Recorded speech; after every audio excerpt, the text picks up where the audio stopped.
Hello, I'm Nelson Ford from the Gunsmith in Phoenix, Arizona, and I'm about to do some Q&As, but people have been asking me when I said I talked to God, who I talked to. And I don't know how much he's going to love this, but that's Chuck Rogers. Chuck Rogers knows so much about fitting barrels. When he calls barrel makers and tells them what's going on, and I'm just going to throw numbers out that don't make sense, but he'll say, from the second lug back to the hood, you need 1320 plus. You're selling me barrels at 1315 and 1312. And the barrel makers will say, hang on a second, let me put you through to our guys in manufacturing. And Rogers will tell people what they need to do to make their barrels right. He knows more about fitting barrels than anybody in the world. You can name who you want. He's bought really high-end barrels. I probably shouldn't name names, but it's really not smart. But he said to him, the hoods aren't wide enough to fill the opening in the slide of the 1911, and I like to have them sealed nice and tight. And they say to him, if you do the lower lugs and the upper lugs are right, and you fit it tight and your slide's tight, and you have a tight bushing, is there going to be accuracy problems? He said, no, but there's going to be aesthetic problems. And that's what he does. He does everything perfect. And if I took 2 hours and really knew everything he did, you wouldn't believe anything we would cover. I mean, the guy he's out there, and that's why he gets what he gets for his guns. Hope you don't mind me talking about you, Chuck, but you are the god of 1911's. Do you work on modern Colt revolvers? I have a King Cobra 22, been back to the factory twice and still throws patterns instead of groups. I'm really sorry, your gun does.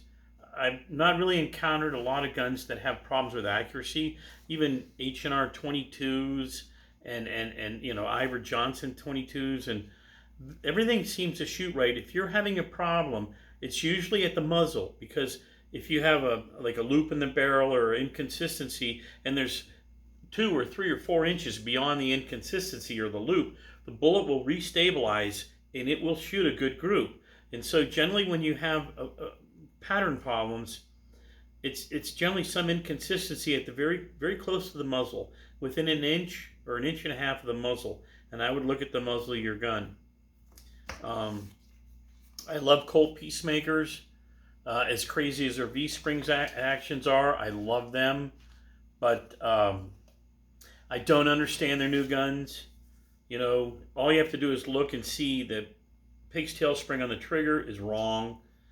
They have gone to the Smith & Wesson cylinder stop, which is nice. And I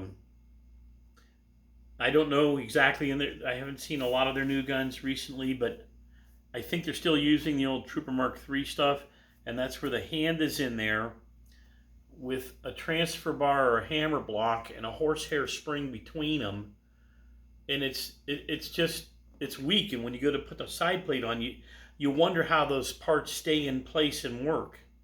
I mean, God bless Colt and God bless Smith, but I don't understand their new guns. From, you know, the Python was the last of the V-spring actions, and they started experimenting with the Colt Trooper Mark III, I think in the late 50s, and that's where everything went haywire.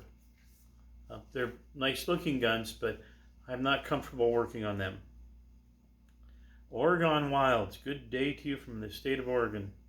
I stumbled across your channel about a month ago, and I've been watching your videos. I'm very happy to know you've debuted here on YouTube. Thanks much.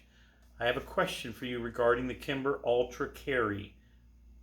Carry's a scary word because it means that your automatic's getting smaller, and as they get smaller, the springs get heavier in order to make up for the lack of barrel. Ultra Carry 2, I feel it is quite unique 1911 platform in that it has a 3-inch bull barrel. I hate bull barrels because now your disassembly procedure is going to require a tool to trap the spring or something else. In 45 and dovetail front sight as well as rear sights, of course. Do you have any experience with this firearm? If so, please elaborate for us, and thank you so much in advance. All 1911 platforms are very useful. The 1911 is one of God's own. We just talked about the Winchester 97's on the previous video I just did, and those are John Brownings, and the little 32 automatics are John Brownings, and the Browning A5 is John Brownings, and the M Mod Deuce, and the 30 cal, and the BAR. The only thing he didn't design, I think, is the Thompson submachine gun, and so you have a wonderful gun there.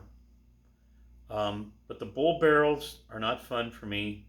I have to keep a tool on my bench. It's no big deal, but come on, man, just make the 1911. I'm sure it'll work well. I don't know what to tell you about it.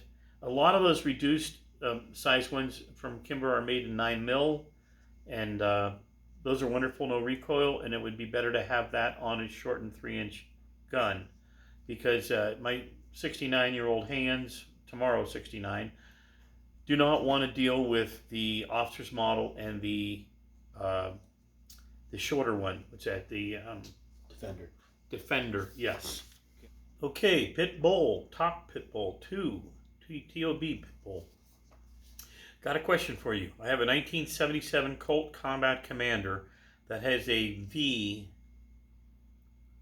on trigger guard left side and Z on trigger guard as it is meets main's body on the right side. When taken apart, the slide has numbers stamped into it. Rear sights are windage adjustable and trigger is 3 pounds. That's all I got as far as your question goes. Man, for this kind of stuff, I don't know what books are available today. For the early stuff, Meadows has amazing books. John Poyer has an amazing book. And I don't know what they've covered. Like, you know, R.L. Wilson stopped at 78. Your gun's at 77. And so I don't know if he'll cover that.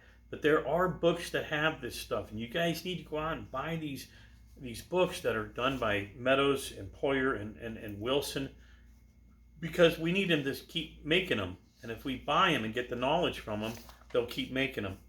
I wish I could help you with that. I've seen the V on them before. All I know is Colts are well made, and I like them. Nelson, I have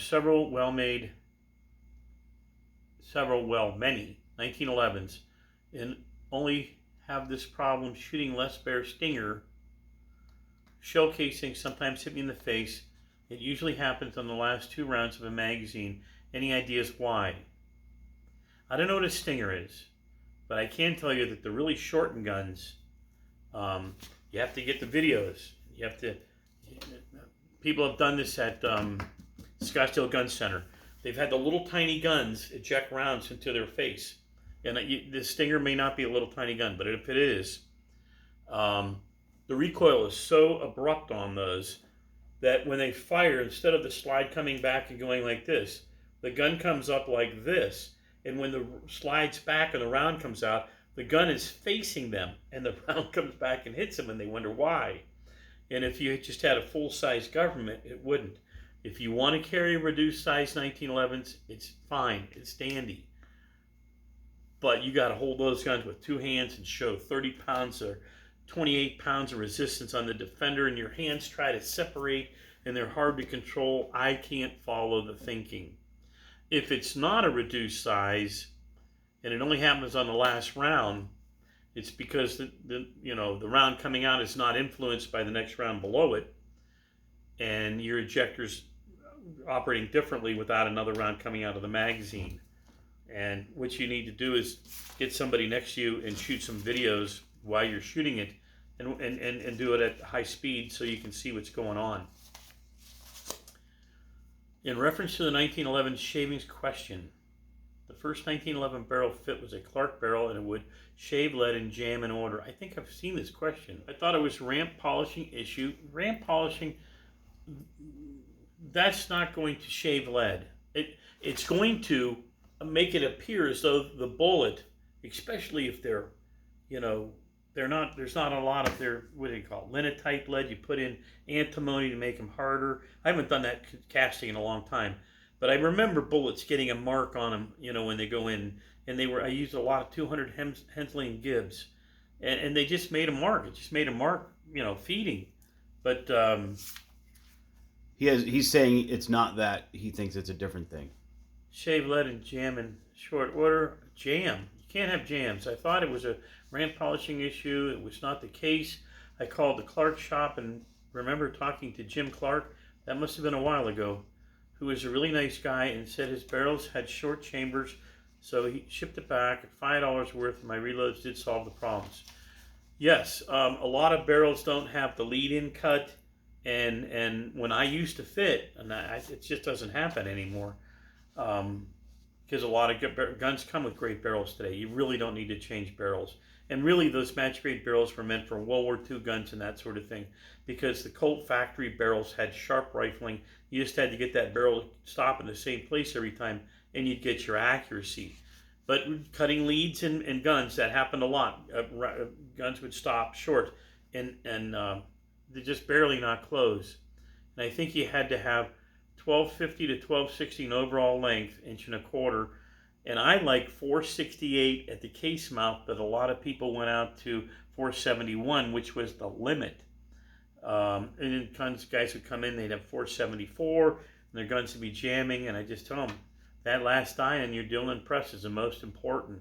Squeeze that thing down and get that bullet all the way in there so the shoulder's not going into the rifling. Drop test them. Drop test them in your barrel. Don't use a chamber gauge. Boy, we did a lot of barrels. I was thinking that potentially the magazine was presenting the rounds low out of spec mag catch, and they were getting slammed into the base of the feed ramp. I don't know whether you have a full ramp barrel or you have a standard system where you have the ramp and then the barrel ramp. But full ramp barrels seem to be more problems, display more problems than others. I can solve all the problems right now, just like that. You get a 7-round Colt magazine, and with the standard follower and standard spring, and you use ball ammunition, and you just use an off-the-shelf Colt, and everything will feed. That's how John Browning meant it to be. When you start toying with that, then you have problems. I have talked to God, I have talked to Martin in Texas, I have talked to other biggies, and none of us like ramp barrels. Not a one of us. And so if you're dropping a ramp barrel in your gun, that's okay.